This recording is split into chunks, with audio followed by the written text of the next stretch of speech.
The highest goodness is like water, for water is excellent in benefiting all things, and it does not strive. It occupies the lowest place which men abhor, and therefore it is near akin to Tao.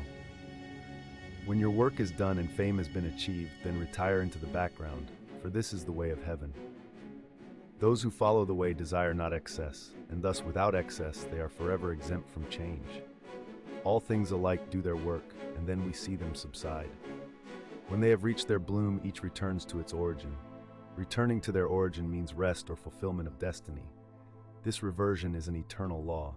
To know that law is to be enlightened. Not to know it is misery and calamity. He who knows the eternal law is liberal-minded. Being liberal-minded, he is just. Being just, he is kingly. Being kingly, he is akin to heaven. Being akin to heaven, he possesses Tao. He endures forever, though his body perish, yet he suffers no harm. He who acts in accordance with Tao becomes one with Tao. He who treads the path of virtue becomes one with virtue. He who pursues a course of vice becomes one with vice. The man who is one with Tao, Tao is also glad to receive. The man who is one with virtue, virtue is also glad to receive. The man who is one with vice, vice is also glad to receive. He who is self-approving does not shine. He who boasts has no merit. He who exalts himself does not rise high. Judged according to Tao, such conduct is like that of a glutton, an object of universal disgust. Therefore, one who has Tao will avoid it. Perfect virtue is unconscious of itself as virtue, and therefore it is true virtue. Inferior virtue tries not to fall short of virtue, and therefore it is not virtue at all. Perfect virtue is inactive, having no need to act. Inferior virtue acts feeling the need to do so. Perfect charity operates without the need of anything to evoke it. Perfect righteousness operates but needs to be evoked. Perfect propriety operates, and if there is no response, it resorts to force. When Tao is lost, virtue appears. When virtue is lost, charity appears. When charity is lost, righteousness appears. When righteousness is lost, propriety appears. Propriety is but the veneer of loyalty and good faith, while ofttimes the source of disorder. For knowledge is but a showy ornament of Tao, while ofttimes the beginning of imbecility. Therefore the truly great man takes a stand upon what is solid and not upon what is superficial, upon what is real and not upon what is ornamental. He rejects the latter in favor of the former. When the superior scholar hears of Tao, he diligently practices it. When the average scholar hears of Tao, he sometimes retains it, sometimes loses it.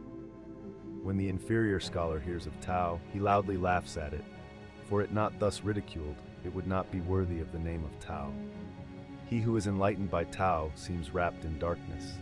He who is advanced in Tao seems to be going back. He who walks smoothly in Tao seems to be on a rugged path. The man of highest virtue appears lowly. He who is truly pure behaves as though he were sullied. He who is virtue in abundance behaves as though it were not enough. He who is firm in virtue seems like a skulking pretender. He who is simple and true appears unstable as water. If Tao prevails on earth, horses will be used for purposes of agriculture. If Tao does not prevail, war horses will be bred on the common. If we had sufficient knowledge to walk in the great way, what we should most fear would be boastful display. The great way is very smooth, but the people love the bypass. Where the palaces are very splendid, there the fields will be very waste, and the granaries very empty. The wearing of gay embroidered robes, the carrying of sharp swords, fastidiousness in food and drink, superabundance of property and wealth, this I call flaunting robbery. Most assuredly, it is not Tao. He who trusts to his abundance of natural virtue is like an infant newly born, whom venomous reptiles will not sting, wild beasts will not seize, birds of prey will not strike. The infant's bones are weak, its sinews are soft, yet its grasp is firm. All day long it will cry without its voice becoming hoarse. This is because the harmony of its bodily system is perfect. Temper your sharpness, disentangle your ideas, moderate your brilliancy, live in harmony with your age. This is being in conformity with the principle of Tao. Such a man is impervious alike to favor and disgrace, to benefits and injuries, to honor and contempt, and therefore he is esteemed above all mankind. In governing men and in serving heaven, there is nothing like moderation, for only by moderation can there be an early return to man's normal state. This early return is the same as a great storage of virtue. With a great storage of virtue, There is naught which may not be achieved. If there is naught which may not be achieved, then no one will know to what extent this power reaches. And if no one knows to what extent a man's power reaches, that man is fit to be the ruler of a state. Having the secret of rule, his rule shall endure. Setting the taproot deep and making the spreading roots firm, this is the way to ensure long life to the tree.